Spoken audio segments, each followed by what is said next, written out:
The Project Gutenberg ebook of Pogo Planet. This ebook is for the use of anyone anywhere in the United States and most other parts of the world at no cost and with almost no restrictions whatsoever. You may copy it, give it away or reuse it under the terms of the Project Gutenberg license included with this ebook or online at www.gutenberg.org. If you are not located in the United States, you will have to check the laws of the country where you are located before using this ebook. Title: Pogo Planet. Author: Donald A. Wollheim. Illustrator: Hans Bach. Release date: March 11, 2024. Ebook number 73148. Language: English. Original publication: New York, New York, Columbia Publications, Inc., 1941. Credits: Greg Weeks, Mary Meehan, and the online distributed proofreading team at http://www.pgdp.net. Start of the Project Gutenberg ebook. Pogo Planet. Pogo Planet by Martin Pearson, author of Cosmos I, The Unfinished City, etc. Introducing that modest little Superman, that shrinking violet of destiny, Ajax Calkins, and a world where you had to hop, in some way, to get where you wanted to go. Transcriber's note: this text was produced from Future combined with Science Fiction. October 1941. Extensive research did not uncover any evidence that the U.S. copyright on this publication was renewed. As my ship hit the darkness that was the outer atmosphere of mid-planet, I thrilled to the thought that I, Ajax Calkins, had at last achieved my rightful place among the pioneers of space. Even when my ship bounced on the green soil, flew end over end upwards to come down kaplunk in the wrong side of a gooey thick swamp, I exulted that I was the first in possession of a major planet that had been overlooked by the rest of the interplanetary crowd. As I picked myself up from the midst of a pile of miscellaneous equipment, hiking ropes, elephant guns, pararrays, spare shoes and cans of Unifood, and rubbed my bruised arms and head, I thought of how many millions would give their all to be in my place. Mid-planet. How the whole system had thrilled when its discovery was finally determined last year. For decades science had known there was a planet between Saturn and Uranus, ever since Pickering had proved the perturbations of those planets' orbits pointed to a body between them. Yet telescopes had always failed to detect it. Few had taken it seriously. Yet, it was there. It was discovered finally by electromagnetic induction coils at the Mars Prime Observatory. It was rechecked from Flagstaff and searched for by Tycho Ui. The latter could not see it. It was still invisible, a strangely dark world. It was then that I conceived my great idea. For years I had secretly nourished my grievance against the world into which I found myself born. All the great heroic acts had been done. The major planets pioneered, Gretelspun had at last opened up Pluto, and there was nothing left for me to do to show that I too was made of godlike stuff. But mid-planet, there was my chance. Hastily I outfitted a small spaceship with all that I would need. Hastily but craftily I had the orbits charted and the controls processed. My destiny was always certain, for had it not been my destiny to come into a large fortune early in life? Surely this had been ordained? Then I had hurtled through space towards mid-planet alone, secretly. The world would not know of my triumph until I returned to tell them and receive their adoring plaudits. Months went past while I endured the hardships of space sickness, the COSMH, and voidal ague. At last mid-planet loomed dark in the celestial panorama. Still it cast no light, still it was a black orb sailing silently on its mighty orbit, unattended by any moon. Finding that my ship was irrevocably destined to hit the planet, I determined to land rather than turn back. So it came about that I plunged down through the darkness and found to my amazement that after several hundred yards of opaque gaseous envelope, I emerged into brilliant blue sky and rapidly approached the green surface. After the crash and after I had picked myself up and rubbed arnica on my black and blue spots, the problem of the dark planet turned light demanded my attention. I realized that some strange gas or mixture of gases chanced to make up the outermost strata of the atmosphere of mid-planet. A gaseous compound that absorbed light one way but would not pass it once it had struck the surface of the planet. So that above the planet remained swathed in lightless mystery, while below the sky seemed to radiate blue and the lighting and warmth was held in to appear as a beautiful spring day on Earth. This then had been the circumstance which had kept mid-planet veiled from the sight of man until I, Ajax Calkins, tore aside the veil. I felt a glow of warmth suffuse my body with pride for this accomplishment. Buckling a parere to my belt, for I did not think heavier weapons were necessary in this peaceful-looking scene, I stepped to the door of the ship and forced it open. At my feet the swamp oozed and gurgled. A scant distance away the bank of solid ground lay. I leaped the distance and I am proud to say misjudged it by a mere foot or so. Dragging myself out of the thick gummy mess I clambered to the bank of the strangely greenish soil, placed one foot forward, scowled, and raised my right hand. I hereby take possession of this land in my name, Ajax Calkins, and proclaim it subject to my will as emperor. This I pronounced with firm dignity becoming a Magellan or a Cortes. You may seem surprised that I should make myself ruler of this land and not merely annex it to the interplanetary union? Why should that surprise you? Was it not mine by right of priority? And how, indeed, do you think kingdoms and empires are won? I am not a modest man. I have always said that I am a man of great destiny. Why should I bow to traditions? Having satisfied my will, I looked about. Before me stretched a long rolling plain, green as if covered with fields of grass. Yet it was not grass but a curious green hard clay that seemed to make up the soil. Far to the distance low hills rose. The oddest feature of the soil was the fact that it was interminably interlaced with deep sharp cracks like a clay that had been baked improperly and cracks all over. It seemed to me that there was a strange discoloration far off in the base of the hills from which white and grey plumes of vapor arose as if marking the factories of some hillside city. A city it could well prove to be, and if that were so, then I had found a capital and subjects. I set out to walk the several miles to the hills. I had sufficient equipment for such a reconnoiter already on me. The going was not easy. The ground was flat and hard enough to walk on, but the deep cracks and narrow crevices which one constantly came across made the trip difficult. I would have to leap perilously over the more narrow cracks or else carefully find a way around the wider ones. It seemed to me that it would be difficult to make roads across such a terrain, the bridges would be innumerable. I wondered how the natives got around. I had seen no sign of animals as yet, but that was not to be considered surprising if there were a city so near. There were plants, a large number scattered here and there in clumps, reddish and greenish masses somewhat like the vegetation of our American western deserts. After walking and jumping and still more walking and leaping I became tired after about an hour. The city was still a distance away but it could now be seen with greater distinctness. It was indeed what I had thought, a cluster of buildings obviously constructed for intelligent beings, and there were indeed columns of smoke rising from them. More than that I could not distinguish.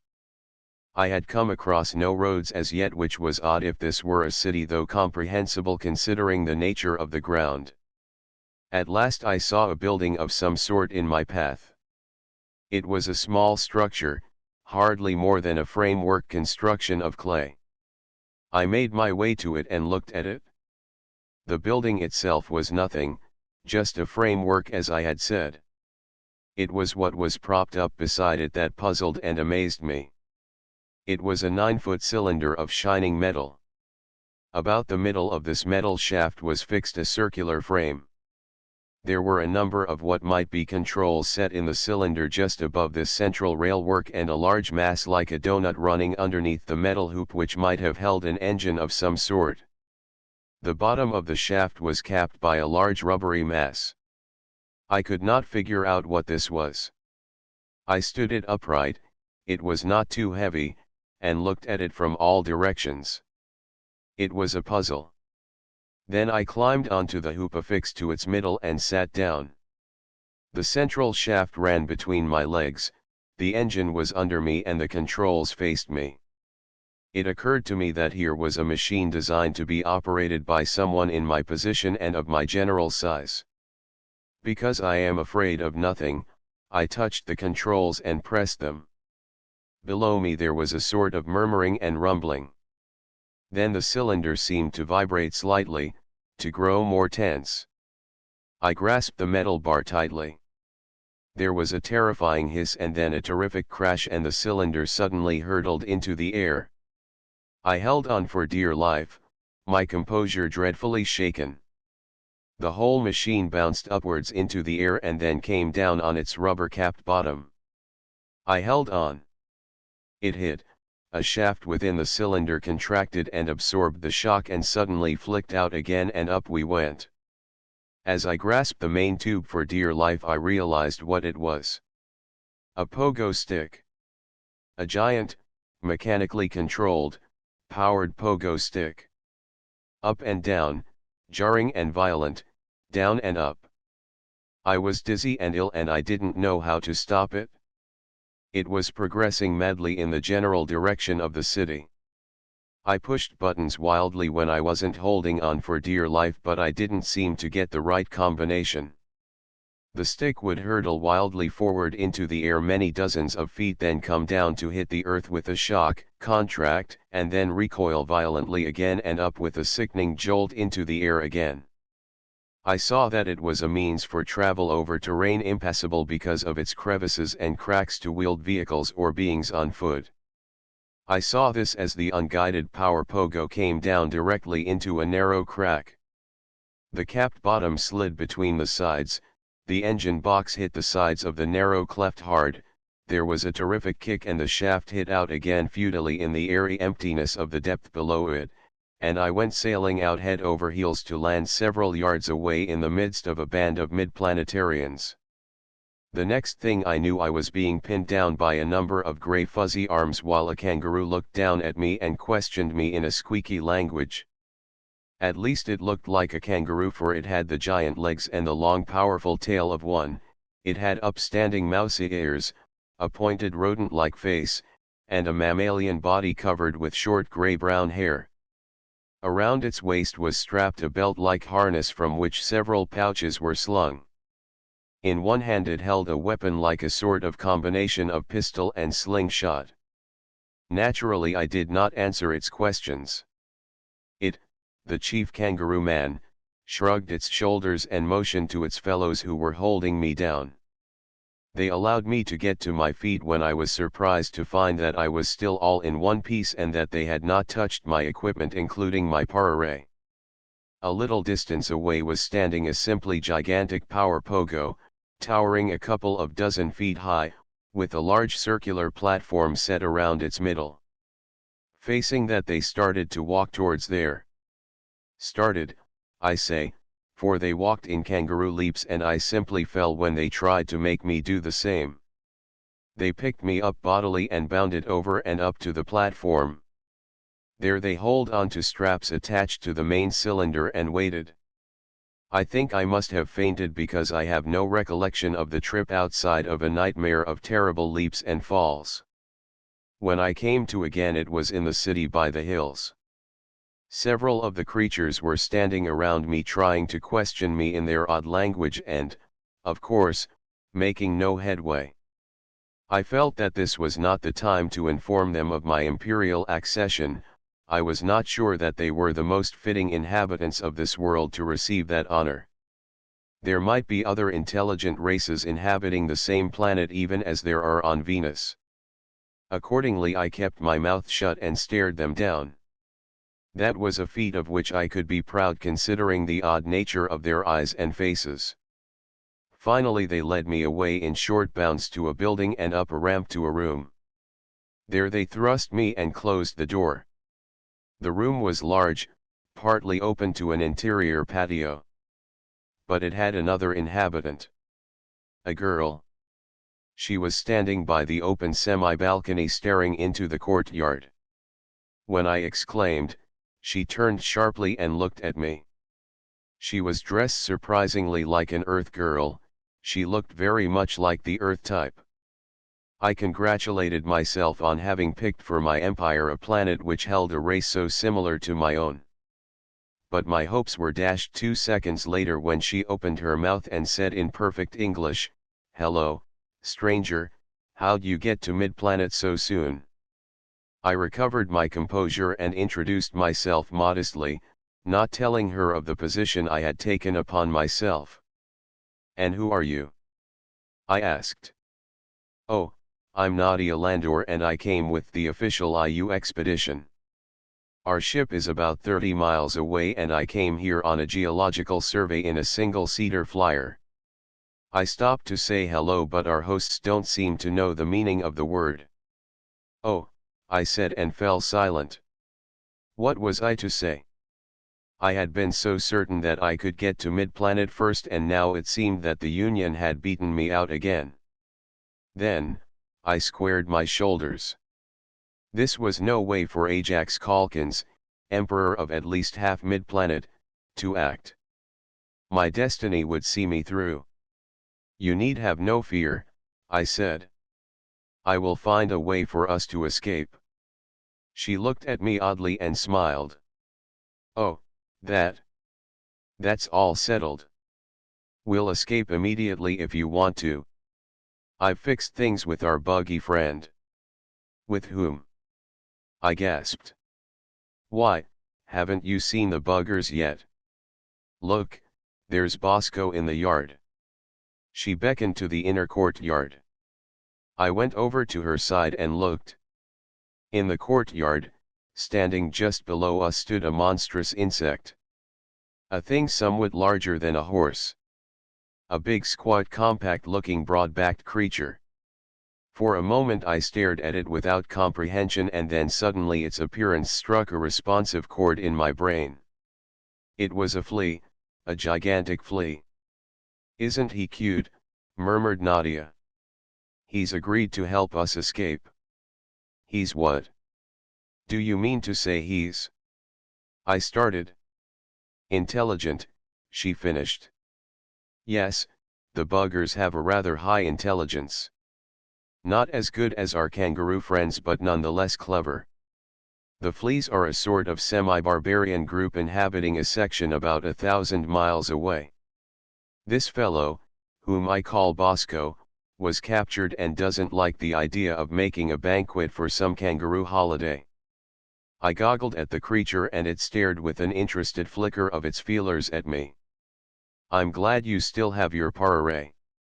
It was all that I was missing. Come on, let's go now." Nadia suited her actions to her words by vaulting the stone balustrade and landing astride the monster bug's back. I gingerly followed her and seated myself in front. "Now what?" I said, for I didn't know how this was going to help us escape. "Hold tight and use your ray when the guard appears," she said and then screamed at the top of her lungs.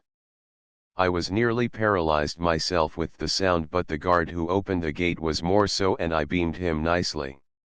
Bosco seemed to sink lower and then his monstrously powerful legs smashed down and we made the most colossal bound I have ever dreamed of. That super flea must have covered at least 300 yards with that first bound and he must have made 200 at least with every subsequent bounce. We held on for dear life and the air whished past us like mad. Behind us the city of kangaroos sprang to life as they saw their assorted prisoners escaping, and very soon I saw over my shoulder that a line of gigantic steam-powered pogos were bounding along after us, each manned by several armed creatures. The flea was fast but the pogos, powered by terrific steam boilers, were equally so. And thus we raced across the clay-creviced terrain, Two humans on the back of a flea colossus followed by a single file line of puffing steel pogos, their plumes of smoke leaving a trail behind them. I turned and tried to pick off the riders with my ray, but it was hopeless, so violently was everything going up and down. I gave up and clung for dear life to the hard neck of our steed. But it seemed to be impossible to shake off our followers. They remained fast on our trail, and after a while I realized that Bosco was tiring out, his leaps were not so high or far. "What shall we do?" called Nadia to me. "We can't shake them." It was then that the idea occurred to me that saved us. We were already very close to where my spaceship had landed, and I succeeded to conveying in signals what I had in mind to our quite intelligent flea. On we went, and when we came to the side of the swamp in which my ship had landed, Bosco gave a terrific leap which must have well set a record for all mid-planet, and sailed fully 500 yards across the swamp to land exhausted on the other side. But the Pogos could not make that great leap, nor could the giant things stop so easily. On they rushed, and one after another they landed in the middle of that thick gummy deep swamp-like mass. The automatic vibrations of their shafts continued, but their bases were hopelessly gummed in. The crews were hurled off in all directions and fell helplessly into the gooey morass. We were saved. My ship was around at the other side, but we could walk it. Nadia signaled our thanks to the bugger, and it bounded off alone towards the distant horizon. As we walked, Nadia complimented me on my trick of the swamp. I glowed within and, turning to her, said, "Let us stay here and master this world, my empress. I, Ajax Calkins, lay my heart and a planet at your feet." But women are fickle creatures and cannot understand the ways of the great. She laughed and said, "Don't be silly, my husband is waiting for me at our own spaceship." And then when we found that my ship had, while I had been away, sunk into the swamp completely, and that we would have to walk the 20 or so miles to Nadia's craft, she laughed even louder. Women do not appreciate destiny. End of the Project Gutenberg ebook. Pogo Planet updated editions will replace the previous one. The old editions will be renamed. Creating the works from print editions not protected by U.S. copyright law means that no one owns a United States copyright in these works, so the Foundation, and you, can copy and distribute it in the United States without permission and without paying copyright royalties. Special rules, set forth in the general terms of use part of this license, apply to copying and distributing Project Gutenberg trademark electronic works to protect the Project Gutenberg trademark concept and trademark. Project Gutenberg is a registered trademark, and may not be used if you charge for an ebook, except by following the terms of the trademark license, including paying royalties for use of the Project Gutenberg trademark. If you do not charge anything for copies of this ebook, complying with the trademark license is very easy. You may use this ebook for nearly any purpose, such as creation of derivative works, reports, performances, and research.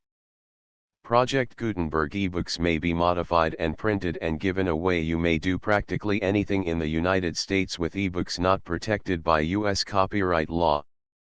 Redistribution is subject to the trademark license, especially commercial redistribution. Start, full license. The full Project Gutenberg license. Please read this before you distribute or use this work to protect the Project Gutenberg trademark mission of promoting the free distribution of electronic works. By using or distributing this work, or any other work associated in any way with the phrase Project Gutenberg, you agree to comply with all the terms of the full Project Gutenberg trademark license available with this file or online at www.gutenberg.org/license. Section 1. General Terms of Use and Redistributing Project Gutenberg Trademark Electronic Works 1.a. By reading or using any part of this Project Gutenberg trademark electronic work, you indicate that you have read, understand, agree to and accept all the terms of this license and intellectual property, trademark/copyright, agreement. If you do not agree to abide by all the terms of this agreement, you must cease using and return or destroy all copies of Project Gutenberg trademark electronic works in your possession. If you paid a fee for obtaining a copy of or access to a Project Gutenberg trademark electronic work and you do not agree to be bound by the terms of this agreement, you may obtain a refund from the person or entity to whom you paid the fee as set forth in paragraph 1.e.8. 1.b Project Gutenberg is a registered trademark. It may only be used on or associated in any way with an electronic work by people who agree to be bound by the terms of this agreement.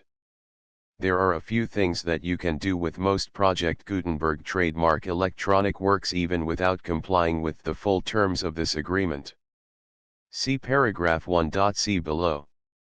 There are a lot of things you can do with Project Gutenberg trademark electronic works if you follow the terms of this agreement and help preserve free future access to Project Gutenberg trademark electronic works. See paragraph 1.e below. 1.c. The Project Gutenberg Literary Archive Foundation, the Foundation or PGLOF, owns a compilation copyright in the collection of Project Gutenberg trademark electronic works. Nearly all the individual works in the collection are in the public domain in the United States. If an individual work is unprotected by copyright law in the United States and you are located in the United States, we do not claim a right to prevent you from copying, distributing, performing, displaying, or creating derivative works based on the work as long as all references to Project Gutenberg are removed. Of course, we hope that you will support the Project Gutenberg trademark mission of promoting free access to electronic works by freely sharing Project Gutenberg trademark works in compliance with the terms of this agreement for keeping the Project Gutenberg trademark name associated with the work. You can easily comply with the terms of this agreement by keeping this work in the same format with its attached full Project Gutenberg trademark license when you share it without charge with others. 1.d. The copyright laws of the place where you are located also govern what you can do with this work. Copyright laws in most countries are in a constant state of change. If you are outside the United States, check the laws of your country in addition to the terms of this agreement before downloading, copying, displaying, performing, distributing or creating derivative works based on this work or any other Project Gutenberg trademark work.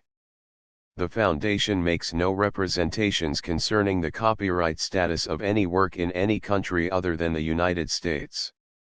1.e Unless you have removed all references to Project Gutenberg, 1.e.1.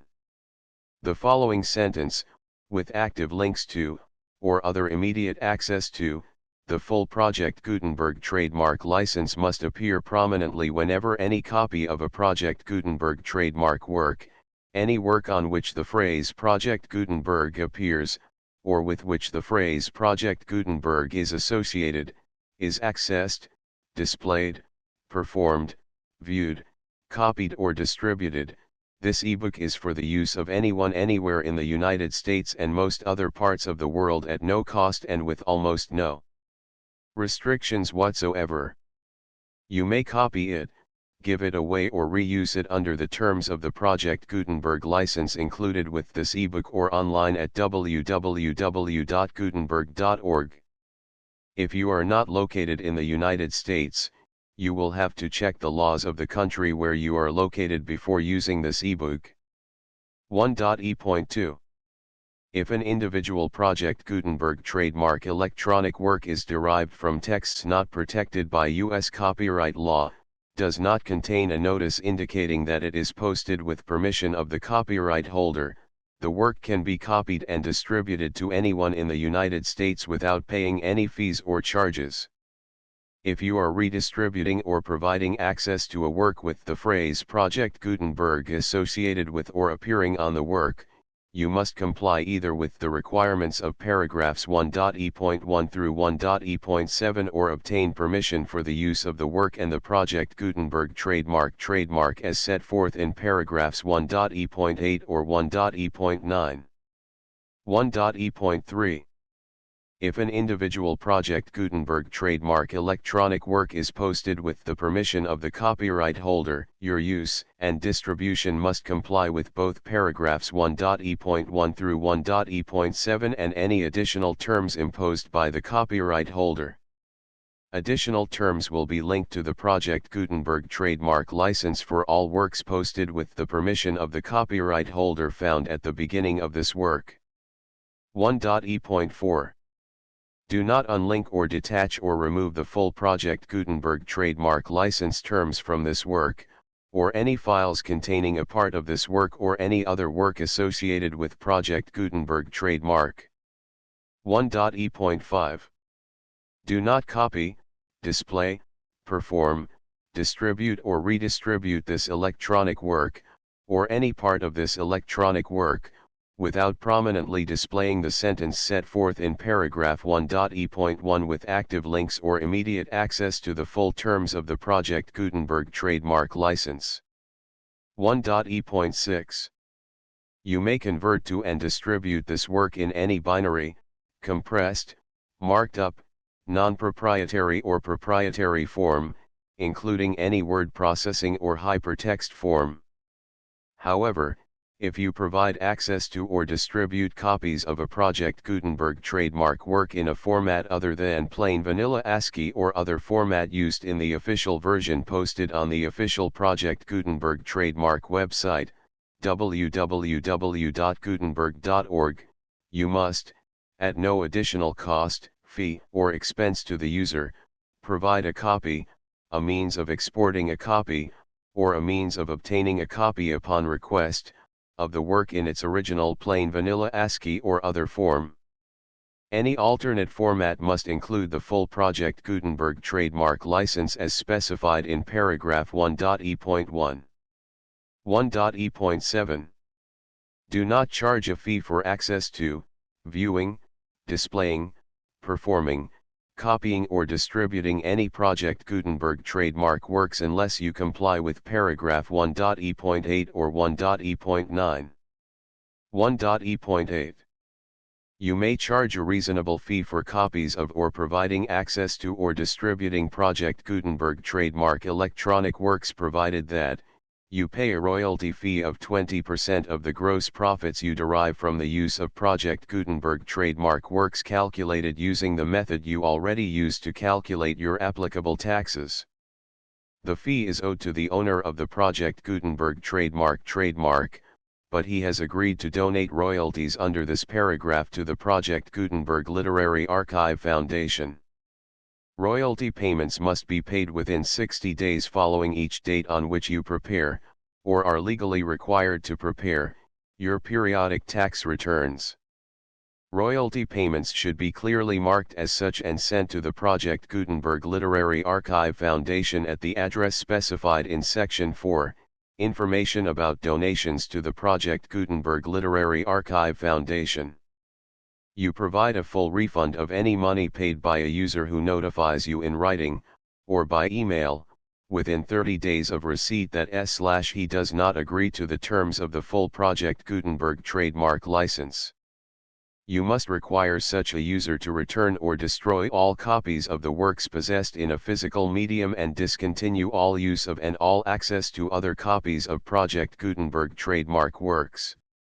You provide, in accordance with paragraph 1.f.3, a full refund of any money paid for a work or a replacement copy, if a defect in the electronic work is discovered and reported to you within 90 days of receipt of the work.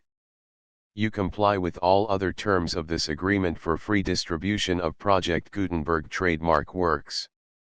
1.e.9.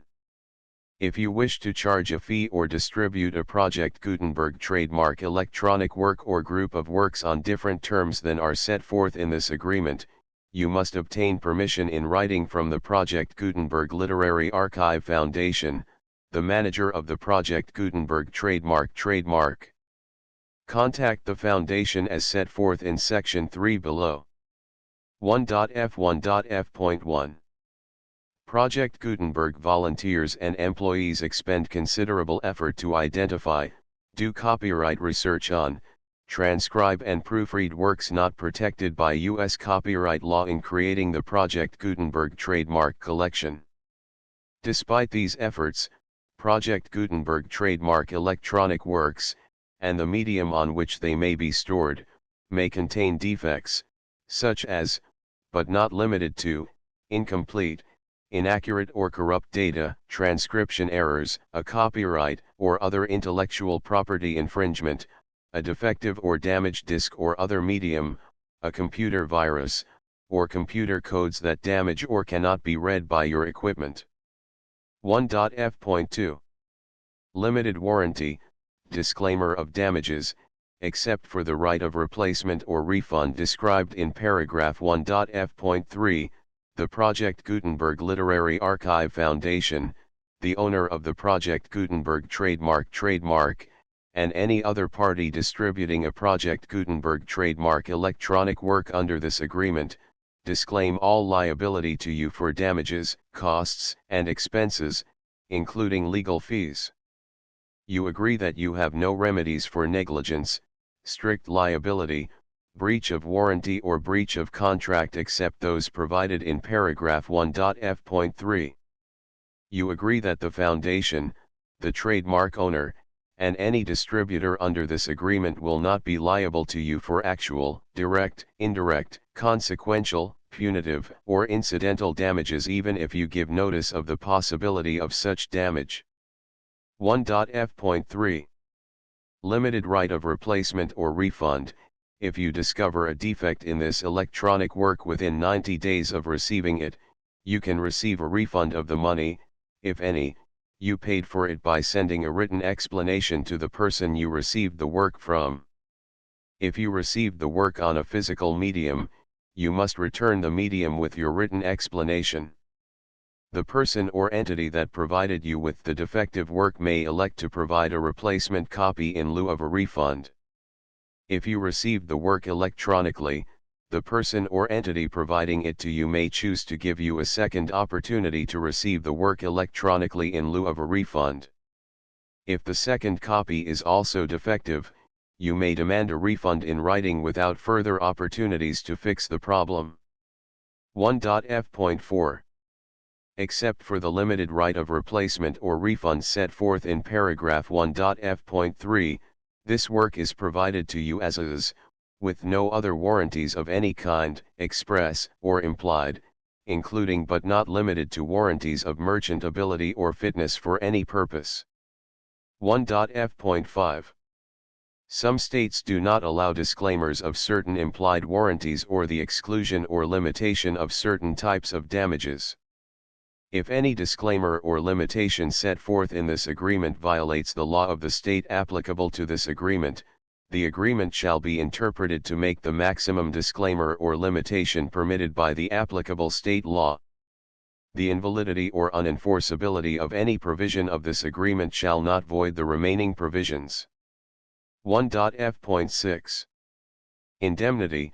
You agree to indemnify and hold the foundation, the trademark owner, any agent or employee of the foundation, anyone providing copies of Project Gutenberg trademark electronic works in accordance with this agreement, and any volunteers associated with the production, promotion, and distribution of Project Gutenberg trademark electronic works, harmless from all liability, costs, and expenses, including legal fees, that arise directly or indirectly from any of the following which you do or cause to occur.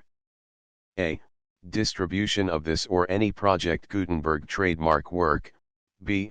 Alteration, modification, or additions or deletions to any Project Gutenberg trademark work, and C. Any defect you cause. Section 2.